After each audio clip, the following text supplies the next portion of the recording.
साफ साफ जा जा करके सबको पूछ रहे हैं, आप ओबीसी हैं? पत्रकार पूछता है तो पत्रकार पूछता है, आप ओबीसी हैं? आप दलित हैं? ओबीसी के हाथों में दें, क्योंकि इनको मालूम हो गया है कि अगर हम इसमें डिविसिव पॉलिटिक्स नहीं करेंगे तो हम मोदी को नहीं हटा पाएंगे काम के बल पे। तो ये लोगों के जहन में कास्ट वॉर छेड़ना चाहते हैं, और ये इस सब के पीछे डीप स्टेट की पूरी प्लानिंग है। और इसीलिए मणिशंकर अय्यर कहते हैं कि जो बात बांग्लादेश में हुई, जो बात श्रीलंका में हुई, वो बात भारत में भी हो सकती है।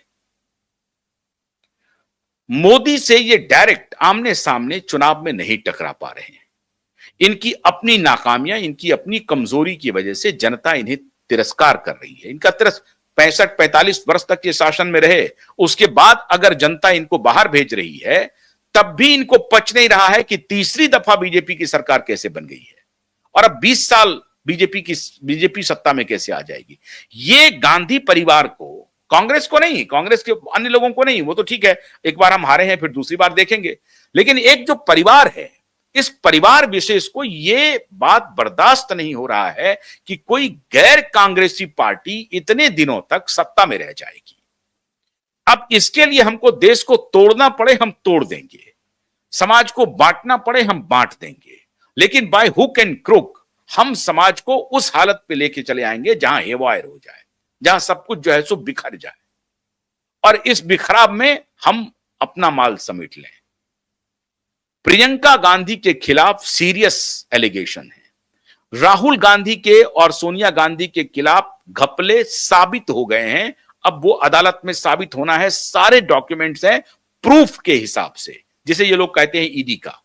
अब इनको मालूम है कि राहुल गांधी की चोरी साफ पकड़ी जा चुकी है, सोनिया गांधी की चोरी पकड़ी जा चुकी है, प्रियंका गांधी की चोरी पकड़ी जा चुकी है।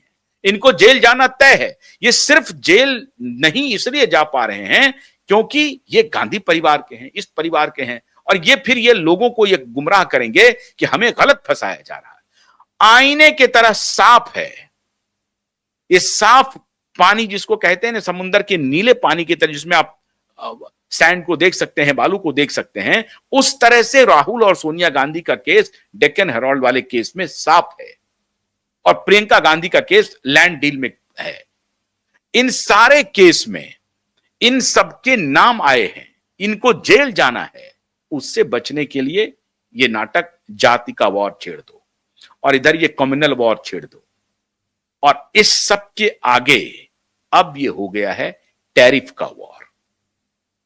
अब ट्रंप के इस टैरिफ वॉर से इनको खाद पानी मिल गई। राहुल गांधी ने एक स्टेटमेंट दिया, Indian economy is dead economy, and what ever Trump is saying he is right. वो कह रहे हैं कि ट्रंप सही बोल रहे हैं, इंडियन इकोनॉमी तो डेड इकोनॉमी है। मोदी अपने मित्र अडानी के लिए काम कर रहे हैं, इकोनॉमी में कुछ हो ही नहीं रहा है। जो इकोनॉमी अभी अब थर्ड सबसे बड़ी इकोनॉमी बनने वाली है, उसको कह रहे हैं राहुल गांधी कि ये डेड इकोनॉमी है।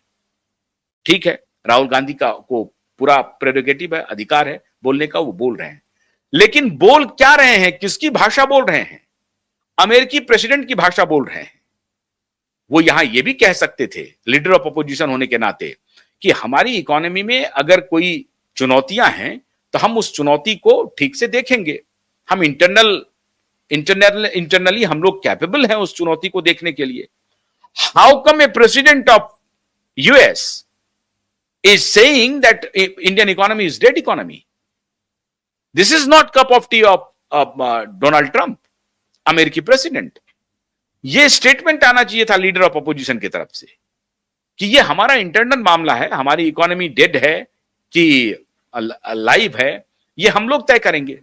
अमेरिकी प्रेसिडेंट कौन होता है यह सलाह देने के लिए दुनिया को? हमारे मतभेद हो सकते हैं, हमारे डिफरेंसेस हो सकते हैं, लेकिन हम इंटरनेशनल स्टेटमेंट को कैसे काउंटर करें, उसका रिएक्शन क्या हो, उसकी प्रतिक्रिया क्या हो, यह पॉलिटिकल समझ नहीं है जिस व्यक्ति को। वो व्यक्ति एस्पायर कर रहा है भारत का प्रधानमंत्री बनने के लिए, और मनमोहन सिंह की कैबिनेट में इसलिए वो प्रधानमंत्री नहीं, कैबिनेट के बर्थ को स्वीकार नहीं किया क्योंकि गांधी परिवार तो बना ही है सिर्फ प्रधानमंत्री बनने के लिए, वो किसी के अधीन कैसे रहेगा? 15 प्रोविंस के चुनाव में जो कांग्रेस प्रेसिडेंट का चुनाव था, उसमें से 15 में से 13 विरोध, सारे के सारे, एक वोट नहीं नेहरू को मिला था। 13 पटेल के पक्ष में था और एक दो जो वोट था वो कृपलानी और किसी और के पक्ष में। एक भी वोट पंडित नेहरू के पक्ष में नहीं था, लेकिन फिर भी पंडित नेहरू को गांधी जी के अनुशंसा पे बना दिया, जिसको आजकल लोग कह रहे हैं कि पहली वोट चोरी थी वो। लेकिन इनको उस पर कोई आपत्ति नहीं है। गांधी ने कहा कि पटेल के नेतृत्व में, पटेल को समर्थन है, पटेल के नेतृत्व में आप सरकार में शामिल होइए।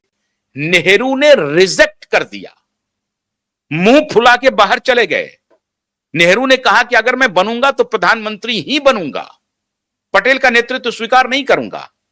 आज ये घूम घूम करके पटेलों को भड़का रहे हैं, पटेलों को जाके कह रहे हैं कि आप ओबीसी हैं, हम आपके हाथ में सत्ता देना चाहते हैं।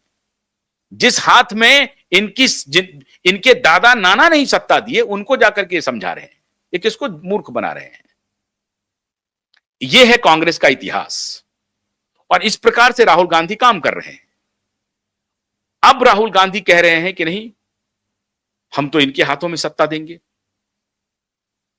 कुल मिलाकर के, और ट्रंप की भाषा में इको कर रहे हैं, ट्रंप के स्टेटमेंट को इको कर रहे हैं। किनके कहने पर? जिनमें इतनी पॉलिटिकल मर्यादा नहीं हो कि एक इंटरनेशनल स्टेटमेंट पे क्या रिएक्शन होना चाहिए, कैसे रिएक्शन होना चाहिए। खुद नरसिम्हा राव ने वाजपेयी जी को भेजा था, ये भी ये भूल गए। खैर, नरसिम्हा राव को तो इन्होंने अपने कांग्रेस कार्यालय में आने नहीं दिया। मैं कांग्रेसियों से या कांग्रेसी जो वर्कर हैं, मेरा उनके प्रति कोई इलबिल नहीं है, लेकिन उनको सोचना चाहिए, उनको अपने नेतृत्व ये सवाल पूछना चाहिए कि आपका इतिहास जो है वो बहुत दागदार है और इस तरह की बात आप कर रहे हैं। आपके नेता कह रहे हैं कि बांग्लादेश बन सकता है, आपके नेता कह रहे हैं कि श्रीलंका बन सकता है भारत। मतलब जिस आधार पर बांग्लादेश में कू हुआ, लोग घुस गए, वही रणनीति बनाई जा रही है। मतलब जो डीप स्टेट तैयारी कर रहा है, उसके लिए आप खाद पानी दे रहे हैं। लेकिन मोदी